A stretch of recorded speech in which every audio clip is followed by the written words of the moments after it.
Boa noite, amada igreja, a graça e a paz do nosso Senhor e Salvador Jesus Cristo. Gostaria de te convidar a abrir sua Bíblia no livro de Jonas. Livro de Jonas, no capítulo 1. Jonas, o capítulo 1, versículo 17 e também o capítulo 2. Jonas é um daqueles livros pequenos do Antigo Testamento. Não sei se ajuda muito dizer que fica entre Obadias e Miqueias. Jonas, o capítulo 1, versículo 17.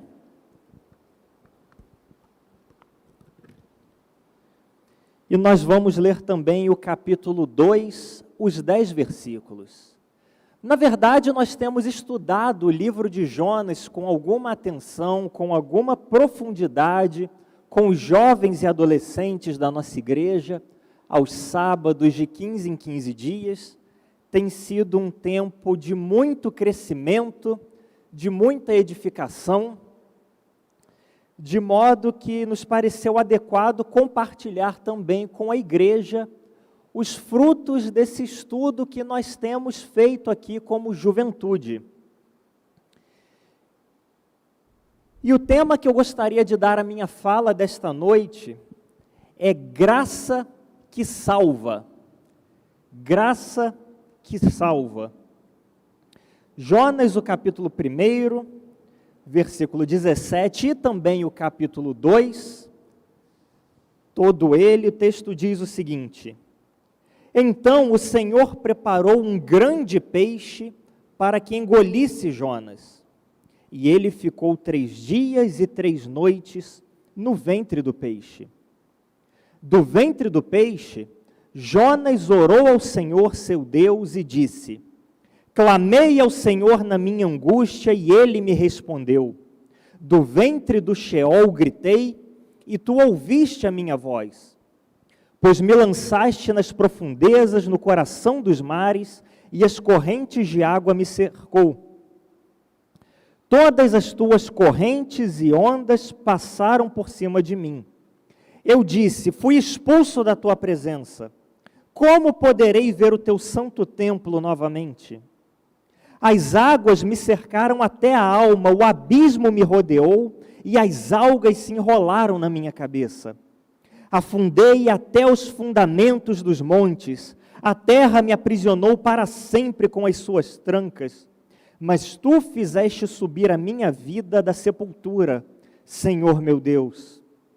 Eu me lembrei do Senhor quando a minha vida desfalecia, e a minha oração chegou a ti no teu santo templo.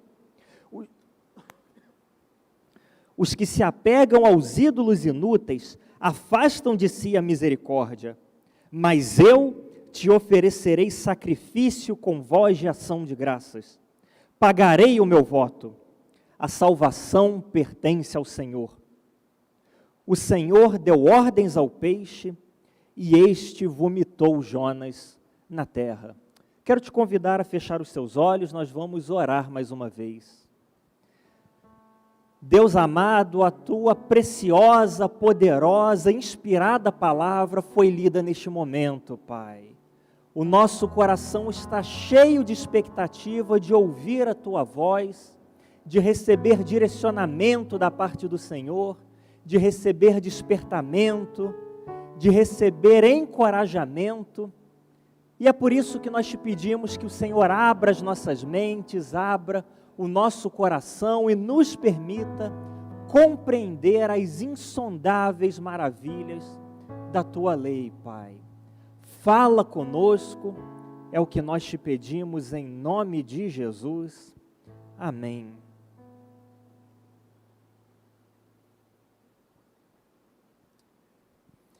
Jonas provavelmente é mais conhecido por ter sido o personagem bíblico que foi engolido por uma baleia. Talvez alguns achem estranho ouvir falar que Jonas foi engolido por uma baleia e pensem, na verdade não foi uma baleia. Na verdade, Jonas foi engolido por um grande peixe. Jonas é mais conhecido por essa informação. Um grande peixe veio ao seu encontro, o engoliu, e no ventre desse peixe ele ficou por 3 dias e 3 noites. De fato, é uma informação bastante curiosa, que desperta em várias pessoas o desejo de investigar mais a fundo. Mas a grande verdade é que o foco do livro de Jonas não está no peixe. O peixe, seja ele baleia, seja ele um peixe de fato, e independente do tipo de peixe, não merece a principal atenção e o principal destaque do livro. O peixe nada mais é do que uma forma de transporte para Jonas. O peixe só é mencionado 2 vezes no livro. A primeira vez no versículo 17, capítulo 1, versículo 17. Então o Senhor preparou um grande peixe para que engolisse Jonas. A segunda vez no capítulo 2, o versículo 10. O Senhor deu ordens ao peixe e este vomitou Jonas na terra. Essa é a grande tragédia do livro de Jonas, que um livro com uma mensagem tão profunda e tão rica seja conhecido por causa de um peixe. O peixe não é o ponto principal, o peixe não passou de um meio de transporte, um táxi subaquático para Jonas, que o tirou do fundo do mar e o levou de volta ao caminho em direção à cidade de Nínive. Para que nós possamos compreender tudo o que está acontecendo neste capítulo 2, é importante que nós sejamos relembrados de algumas informações que estão contidas no capítulo 1, do qual nós falamos há algumas poucas semanas. Jonas era um profeta do Senhor, um homem escolhido por Deus, que profetizou na parte norte do reino. Jonas profetizou no reino do norte. E encontrou graça aos olhos do povo, de modo que era um homem que tinha uma vida boa, uma vida confortável, porque afinal de contas, Jonas profetizava aquilo que o povo gostaria de ouvir. E mais do que isso, Jonas foi quem deu ao rei a sugestão de que construísse uma muralha para proteger o povo dos ataques de uma civilização inimiga, os assírios, cuja capital era a cidade de Nínive. Tudo caminhava e ia muito bem na vida de Jonas, um homem respeitado, um homem visto como alguém que tinha sido escolhido por Deus para livrar o povo do ataque dos ninivitas e dos assírios. Até que tudo mudou quando Deus ordenou que Jonas saísse do seu conforto e fosse a capital daquele império cruel, a principal cidade daquela civilização perversa, e ali pregasse. Jonas não gostou nem um pouco dessa ordem de Deus, de modo que ele preferiu desobedecer. Deus ordenou que ele fosse para a direita, e ele fugiu para a esquerda. Foi para o caminho oposto. É como se hoje Deus falasse para Jonas aqui em Barra do Piraí: olha, Jonas, eu quero que você suba para pregar lá em Recife. E Jonas pegasse o primeiro navio para Curitiba. Foi isso que Jonas fez. No navio, então, Deus enviou uma grande tempestade, manifestação da graça de Deus, para trazê-lo de volta para o caminho correto. Jonas tentou fugir, mas a poderosa mão de Deus o alcançou. Houve uma grande tempestade, de modo que os marinheiros profissionais estavam desesperados, pensando que iriam morrer.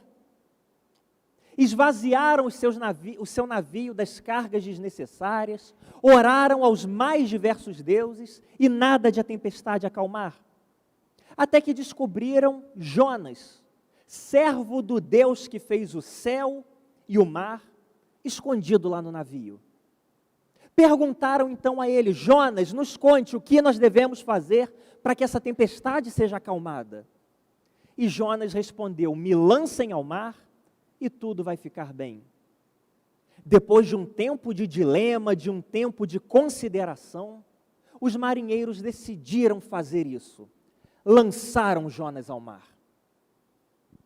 E o texto que nós lemos relata o que aconteceu imediatamente após Jonas ter sido lançado ao mar. Ele foi engolido por um grande peixe, ficou no ventre desse peixe por 3 dias e 3 noites e fez uma oração ao Senhor.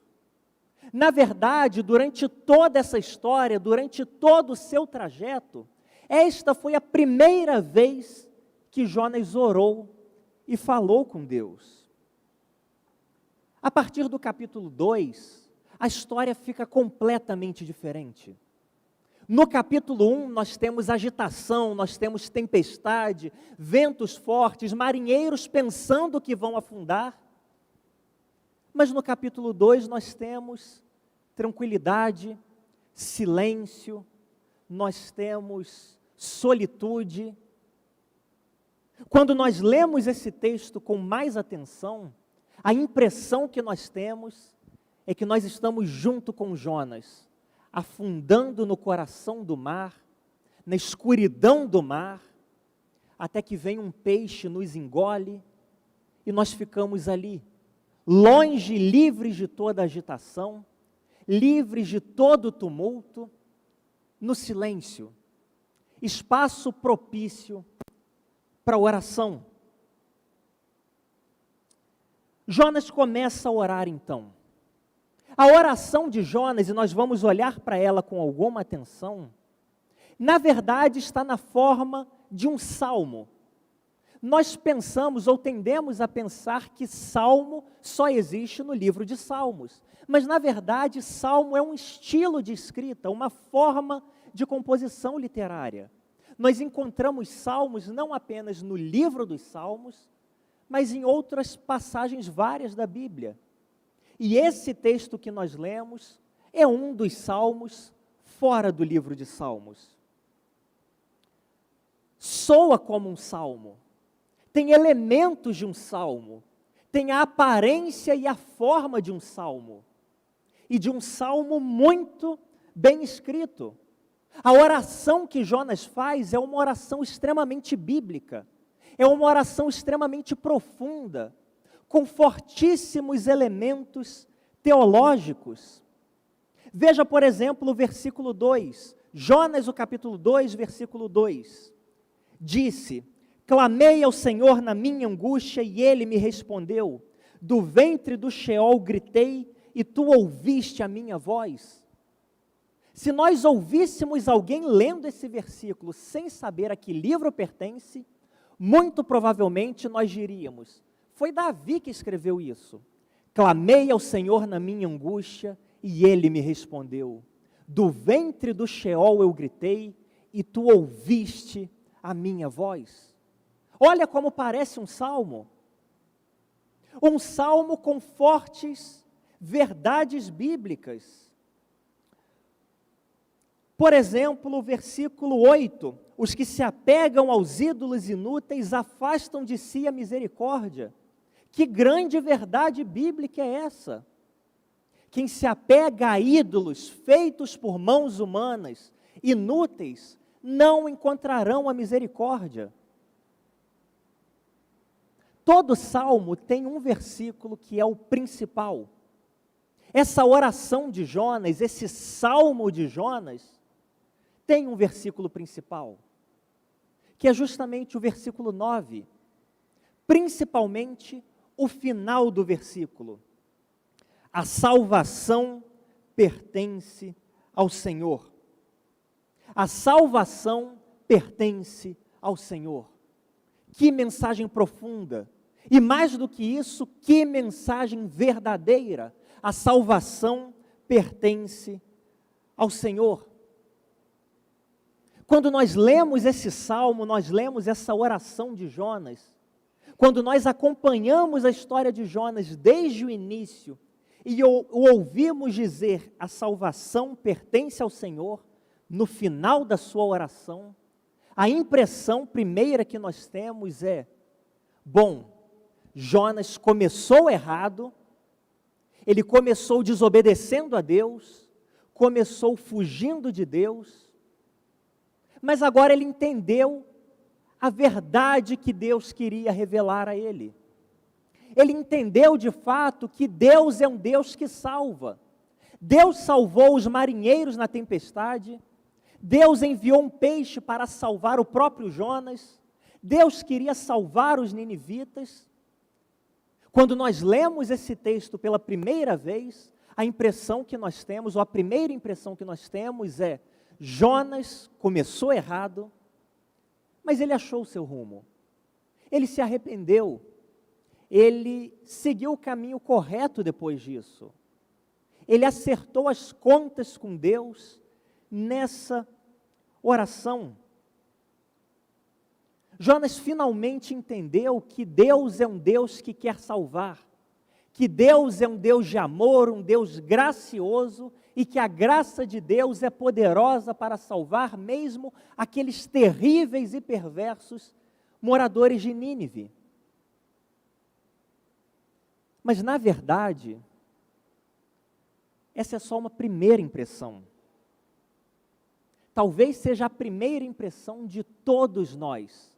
Ao ler essa oração, ao ouvir Jonas dizendo: eu clamei ao Senhor e Ele me resgatou, a salvação pertence ao Senhor, talvez a primeira impressão de todos nós seja pensar: Jonas encontrou o seu caminho.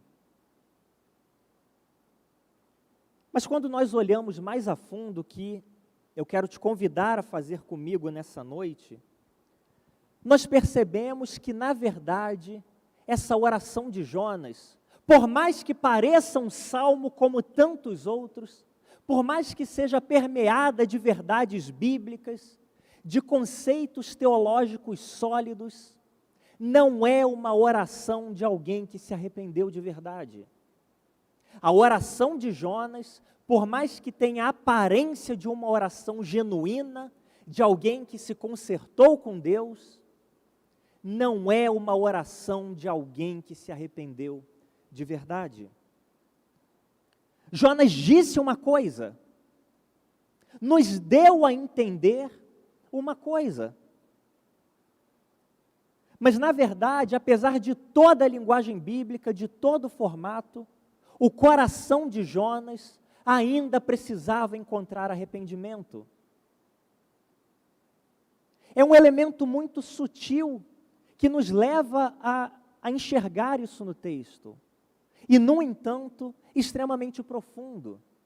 Do começo ao fim deste capítulo, da oração de Jonas, em momento algum sequer, Jonas reconhece o seu próprio pecado.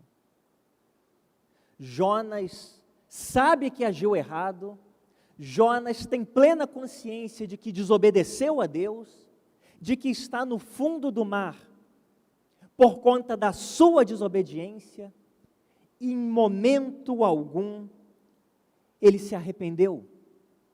Não reconheceu o seu pecado, não pediu perdão a Deus. A oração de alguém que não está arrependido.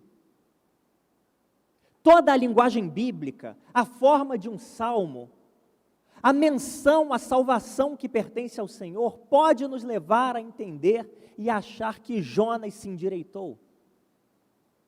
Isso acontece porque quando nós falamos da salvação que Deus nos dá pela graça, nós geralmente consideramos apenas duas respostas. Quando Deus anuncia a salvação, quando uma pessoa ouve a mensagem de salvação, a mensagem do Evangelho, nós geralmente consideramos que há duas respostas possíveis. Ou a pessoa vai aceitar, isso é, ela ouviu o Evangelho, entendeu que é pecadora, entendeu a sua condição diante de Deus sem Cristo, e decidiu aceitar o sacrifício de Jesus como expiação pelos seus pecados. Aceitou a mensagem do Evangelho e, a partir disso, por ter sido aceita por Deus, ela começa a viver para a glória de Deus. Eu imagino que seja o caso de todos nós, ou quase todos nós aqui, pelo menos. Mas há a segunda mensagem mais evidente, a segunda resposta mais evidente, que é a não aceitação, mas, pelo contrário, a rejeição. A pessoa ouve a mensagem de salvação do Senhor, pela graça, por meio da fé, entende, mas diz: eu não quero isso para mim, eu não acredito nisso. Você vive do seu jeito, eu vivo do meu, a gente continua amigo e está tudo certo. Você não me diz como eu devo viver e eu não te digo como você deve viver. De um lado, as pessoas que aceitam a mensagem de salvação. Do outro lado, as pessoas que rejeitam a mensagem de salvação. Mas há uma terceira resposta, que é a mais sutil de todas, a mais perigosa de todas, que é a religiosidade. A religiosidade ouve e entende a mensagem de salvação. A pessoa tomada pela religiosidade até começa a viver como se fosse uma pessoa que de fato aceitou a mensagem de salvação. A diferença entre uma pessoa tomada pela religiosidade e a pessoa que aceitou o evangelho genuíno é gigantesca, mas na aparência é quase invisível. A pessoa que genuinamente nasceu de novo se parece muito com a pessoa que pensa que nasceu de novo. A gente olha e estão os dois servindo na igreja, os dois lendo a Bíblia, os dois orando. Quem vê de fora não consegue muitas vezes distinguir um do outro. É por isso que Jesus falou do joio e do trigo. Uma diferença aparentemente invisível, mas na sua essência e no seu conteúdo, gritante. Jonas, a oração de Jonas parece ser a oração de alguém arrependido, de alguém que aceitou a mensagem de salvação de Deus. Mas na realidade, a oração dele é de alguém tomado pela religiosidade. E esse é o grande problema da religiosidade. Ela se parece muito com o novo nascimento, ela se parece muito com a nova vida que Deus pode dar pela fé em Cristo Jesus, mas não é isso.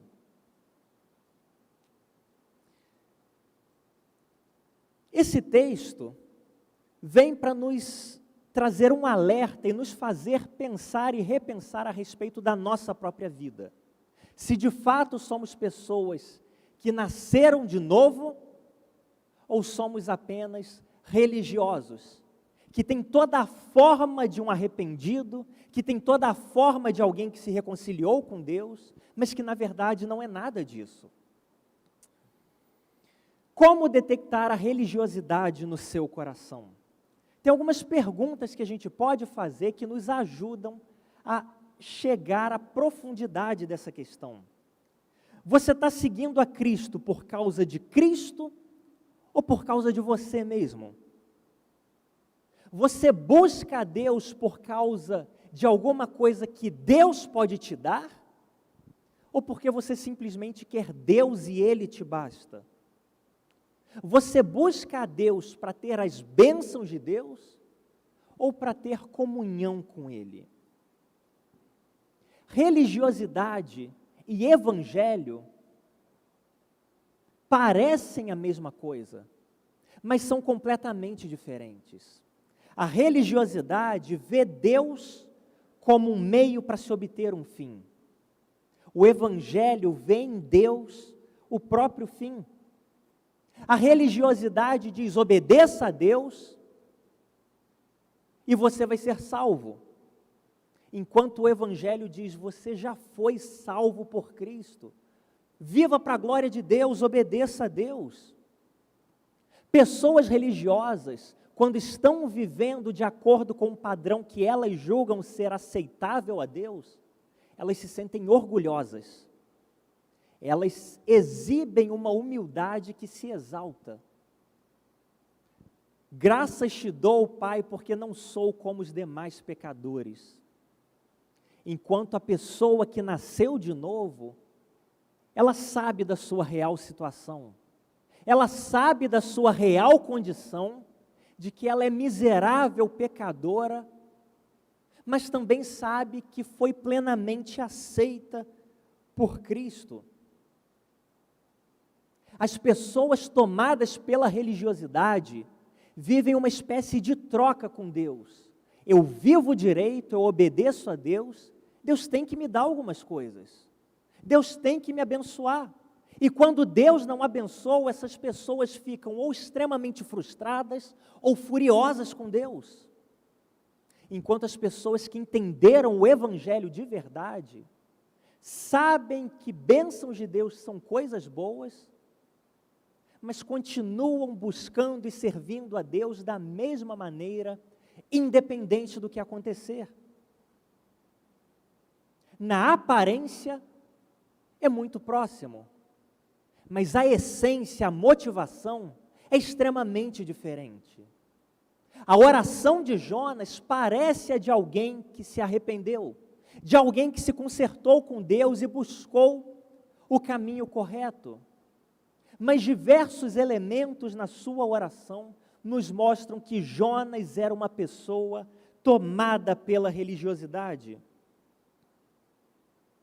Tão bíblica, tão profunda, tão verdadeira a oração dele, e ainda assim, uma pessoa tomada pela religiosidade, pela falta de arrependimento genuíno.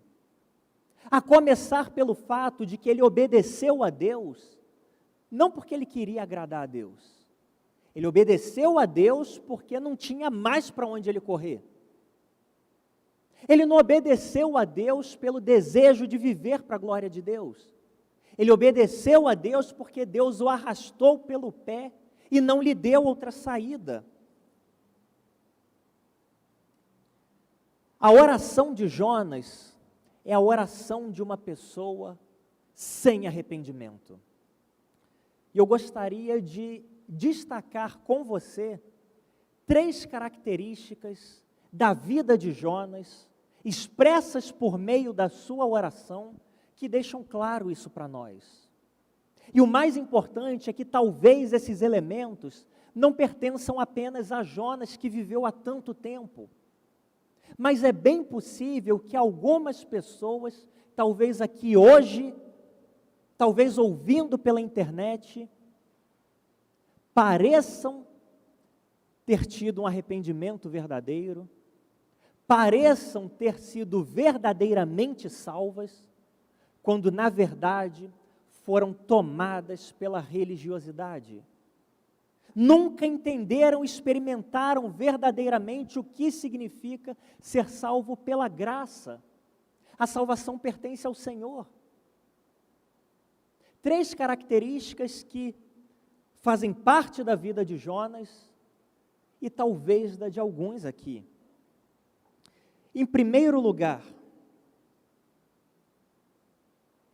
Jonas era uma pessoa marcada pela falta de arrependimento, pela religiosidade, porque ele era centrado em si mesmo e não em Deus. O grande foco e a grande preocupação de Jonas era ele mesmo, as suas próprias vontades, os seus próprios interesses. Deus estava em segundo plano. Por mais que Jonas terminasse a sua oração reconhecendo a salvação pertence ao Senhor, o foco de Jonas estava em si mesmo. Prova disso é a quantidade de vezes que Jonas se refere não a Deus, mas a si mesmo. Veja comigo desde o versículo 2. Disse: Eu clamei ao Senhor na minha angústia, Ele me respondeu do ventre do Sheol, eu gritei, e tu ouviste a minha voz, pois me lançaste no coração, nas profundezas, as águas me cercaram, as tuas torrentes passaram por cima de mim. Eu disse, eu fui expulso da tua presença, como eu poderei ver o teu santo templo? As águas me cercaram, o abismo me rodeou, as algas se enrolaram na minha cabeça, eu afundei até os fundamentos dos montes, a terra me aprisionou, mas tu fizeste subir a minha vida. Eu me lembrei do Senhor quando a minha vida desfalecia, a minha oração chegou a ti. Eu te oferecerei sacrifício, eu pagarei o meu voto. Em 8 versículos, são 25 referências a si mesmo. Numa oração de gratidão de alguém que supostamente está grato por ter sido livrado da morte. 25 referências a si mesmo. Numa oração de gratidão. Esse tipo de salmo é chamado de salmo de ação de graças. Fica evidente que o foco de Jonas não está no livramento do Senhor. Na verdade, isso mostra para nós uma coisa. Ainda que Jonas reconheça que a salvação pertence ao Senhor, no fundo Jonas acha que foi ele que se salvou. É como se na cabeça dele ele pensasse, tá certo que foi Deus que enviou o peixe, mas também eu orei, eu busquei a Deus, eu fiz isso, eu fiz aquilo. É claro que Deus ia me salvar. Depois do tanto que eu fiz, Deus não tinha outra opção. Jonas pensa que ele é o seu próprio Salvador. A confiança de Jonas está baseada em si mesmo.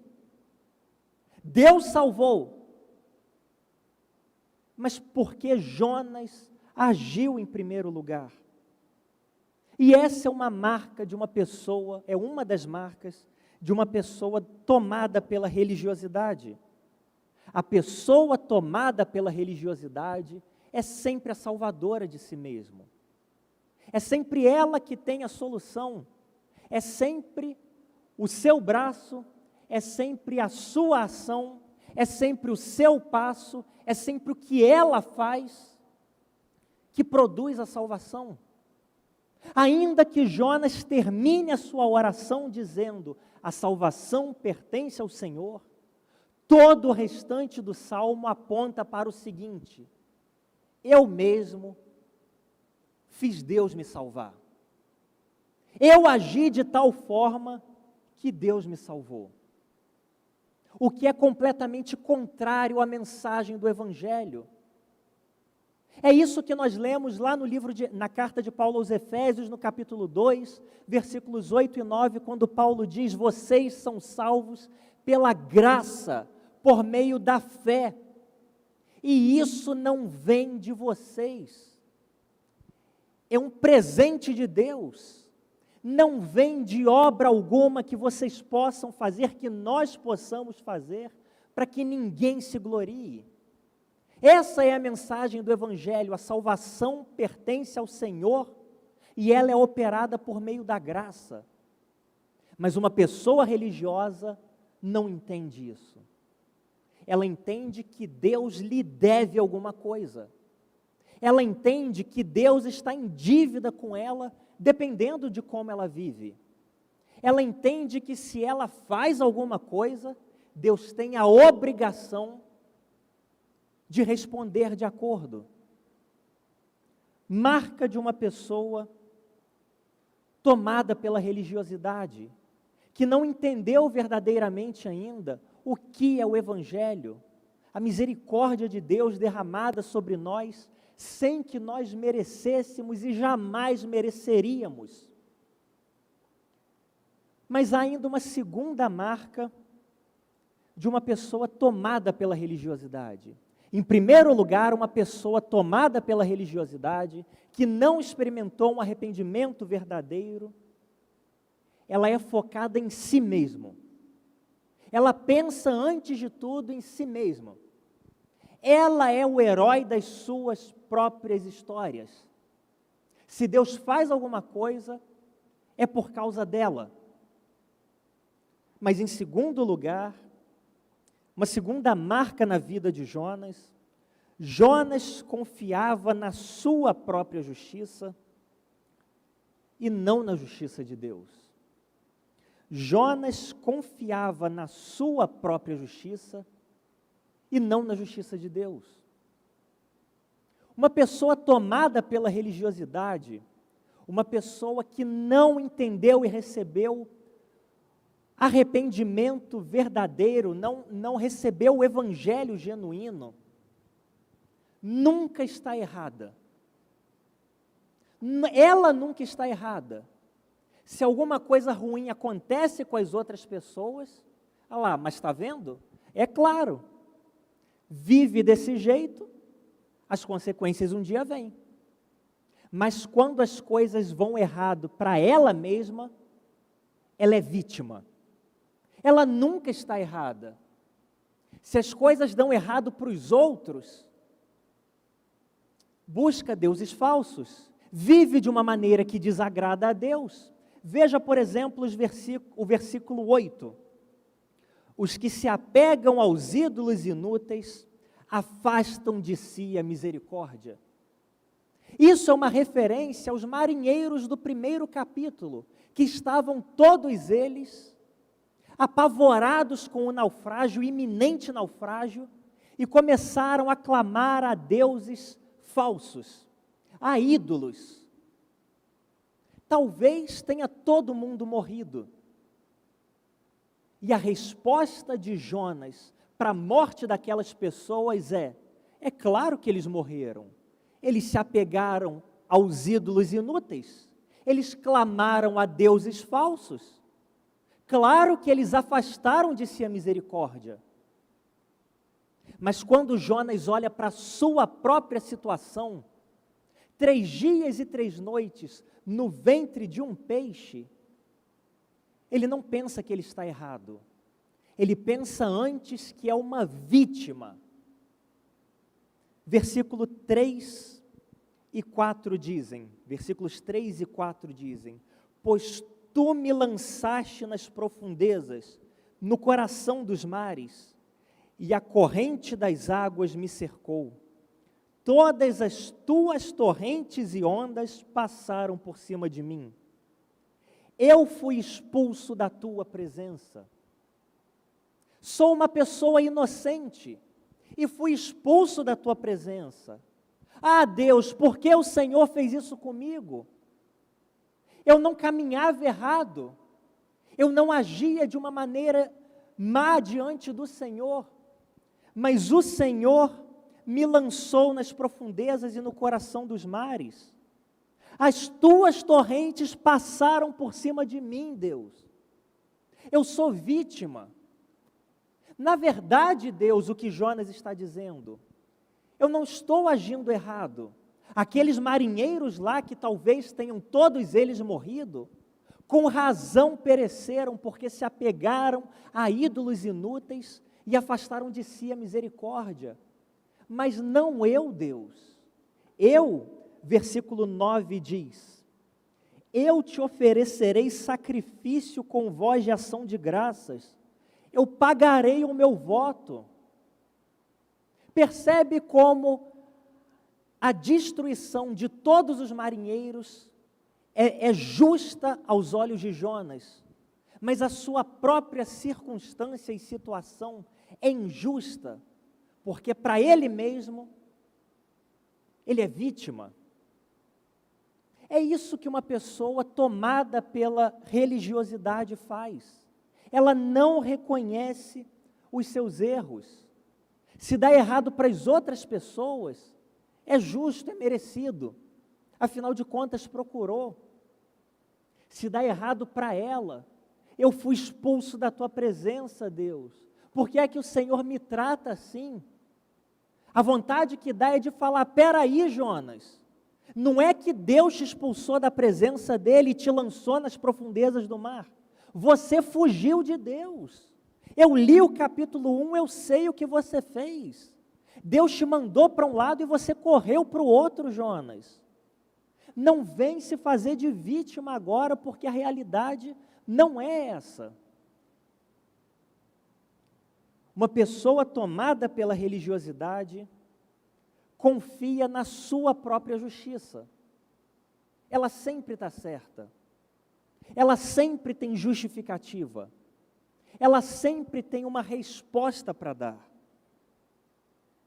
Mas o texto vai além e nos mostra uma terceira e última característica presente na vida de Jonas, talvez presente na vida de alguém que esteja nos ouvindo, de uma pessoa que não se arrependeu de verdade.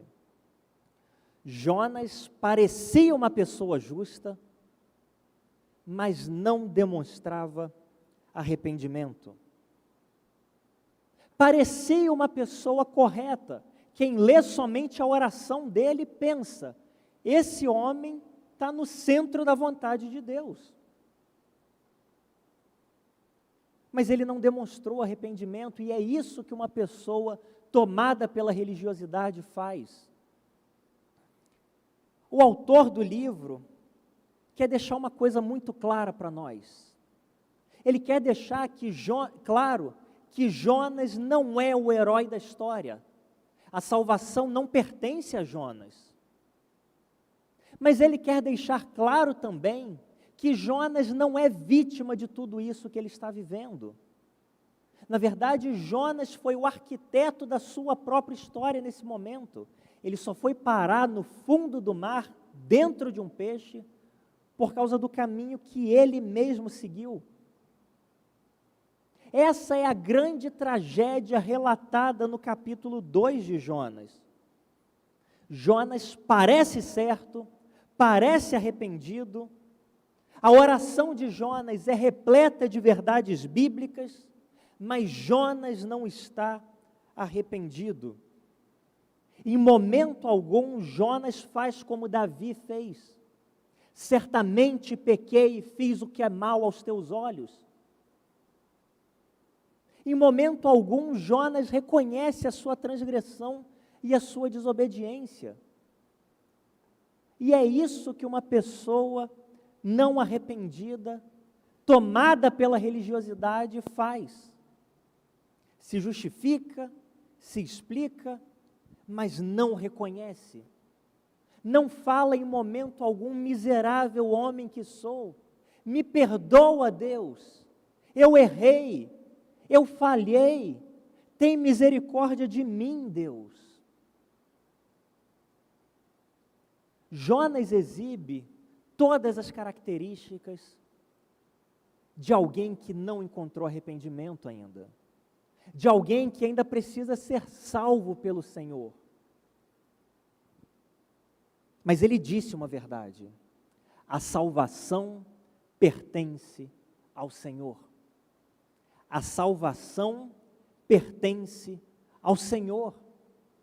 É por isso que quando Jonas fugiu, Deus foi atrás para trazê-lo de volta.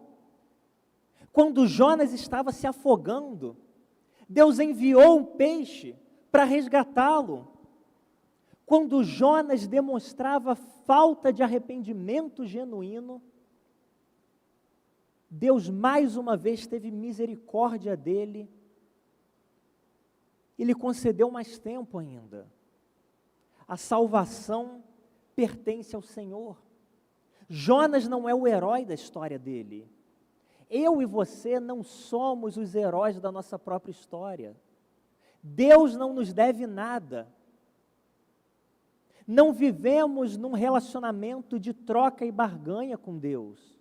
A salvação pertence ao Senhor e ao Senhor somente. Essa mensagem é fundamental para que nós experimentemos um relacionamento verdadeiro com Deus. Não um relacionamento que parece sincero, que tem a forma de um relacionamento verdadeiro, mas que parte de motivações erradas. Mas um relacionamento que é do jeito que Ele determinou que fosse. Nós sendo salvos pela graça por meio da fé. A salvação que o Senhor tem para nos dar nunca, jamais vai ser produzida por nós mesmos. Mas Ele dá livremente, é sua graça, quando nós simplesmente nos arrependemos e aceitamos o sacrifício de Jesus. Quero te convidar a fechar os seus olhos, nós vamos orar nesse momento.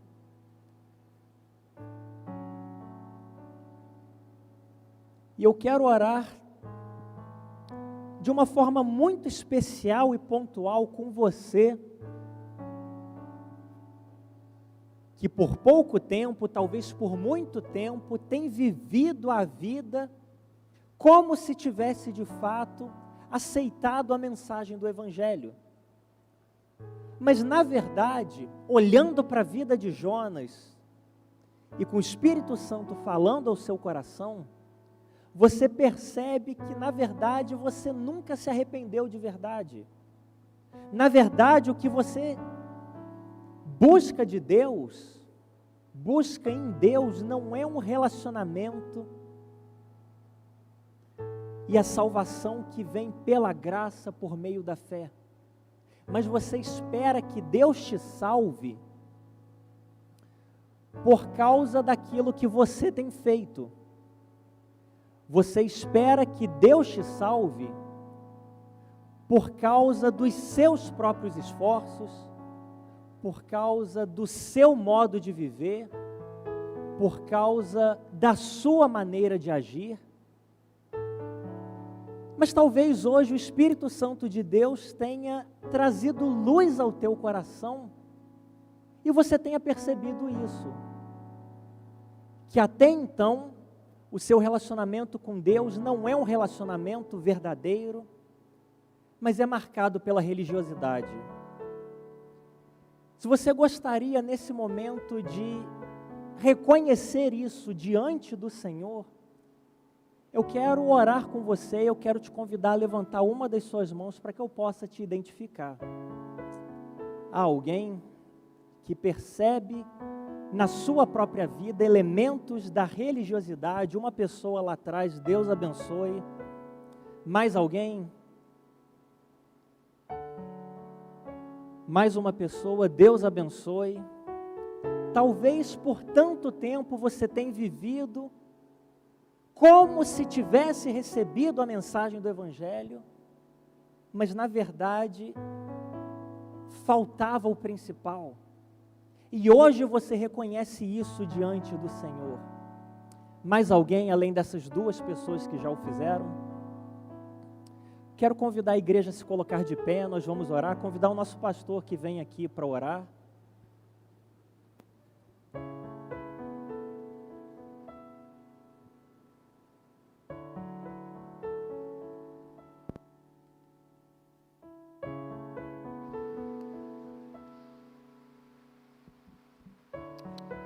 Boa noite, irmãos e irmãs. Nós vamos orar por esses pedidos que foram identificados com o estender de uma das mãos, mas eu quero também conclamar a igreja a que oremos pelo conflito que está acontecendo na Europa. A luz da Bíblia não é o fim, mas é o início do fim. E nós precisamos orar pelos ucranianos, pelos nossos irmãos russos também, os nossos missionários batistas têm conclamado o povo de Deus no Brasil a intercessão pela Ucrânia, que bravamente tem resistido ao embate que ali tem acontecido. Nós vamos orar nesse momento.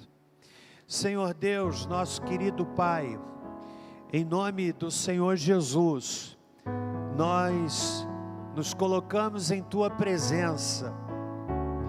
Pai, queremos clamar a Ti em nome do Senhor Jesus, por cada pedido que foi externado no levantar de mão. Queremos, Pai, colocar diante do Teu trono, pedindo ao Senhor que nos livre da religiosidade, da aparência, do invólucro sem conteúdo. Que o Senhor tenha compaixão das nossas vidas, que nós nos aproximemos de Ti na convicção de que por nós mesmos nada podemos fazer, mas que dependemos da Tua graça. Tem misericórdia de nós, Senhor. Quero também interceder pelos países que estão em conflito, pedir que o Senhor, ó Deus, abençoe para que haja uma saída diplomática na iminência de um genocídio gigantesco ali na Ucrânia. As pessoas estão fugindo, Pai amado, assustadas, deixando para trás as suas casas, a sua história. Pai, que o Senhor tenha misericórdia daquelas nações, em nome de Jesus. Soldados russos que têm familiares na Ucrânia e que se veem na condição de terem de bombardear, muitas vezes, Senhor, a sua própria família, numa guerra insana pela busca de poder. Que o Senhor tenha misericórdia, Pai, em nome do Senhor Jesus. Oramos, Pai, gratos porque a Tua palavra foi ministrada e ela não volta vazia. Que o Senhor possa continuar usando o Teu servo que a proclamou nessa noite. E agora que vamos para os nossos lares, nós oramos dizendo que o amor de Deus, o nosso Pai, que a graça salvadora de Jesus Cristo, que a doce consolação do Espírito Santo conosco sejam, e com todo o povo de Deus, pela face da terra espalhado, desde agora